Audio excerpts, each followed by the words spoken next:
tavo kojos yra pečių kuoti, keliai šiek tiek sulenkti, ganderiai palei kojas. Ir atvedant užpakalį atgal, mes ganderius leidžiam link kojų apačios, išlaikant vieną ašį prieš ir petį. Teisingai. Atvedam užpakalį atgal, sėdmenys įtempti, juosmuo įtemptas, pečių linija išlaikoma. Pilvo presas įtemptas, neatpalaiduojam ir žvilgsnis į priekį. Lakų nenuleidžiam žemyn.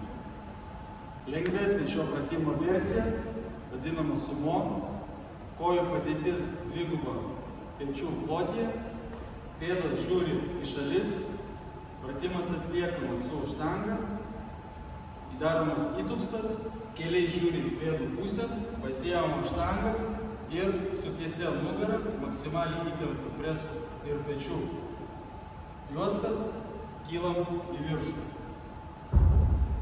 Taip pat leidžiamės, šiek tiek atvedant užpakalį atgal, įtempiam sėdmenis ir vienoje ašyje keliai, pėda, petys ir riešas leidžiasi į viršų ir kyla viršų apačią. Pabandom.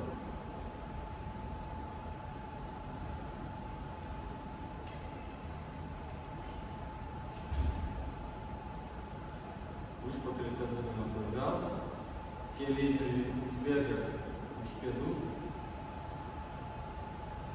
nugara tiesi, presas įtemptas, pečių juosta tvirtai laiko.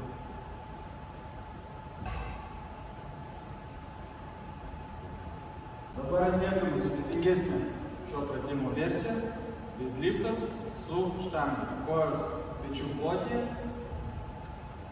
rankos kojų plotyje, tūpiam link štangos, užpakalį atvedam atgal.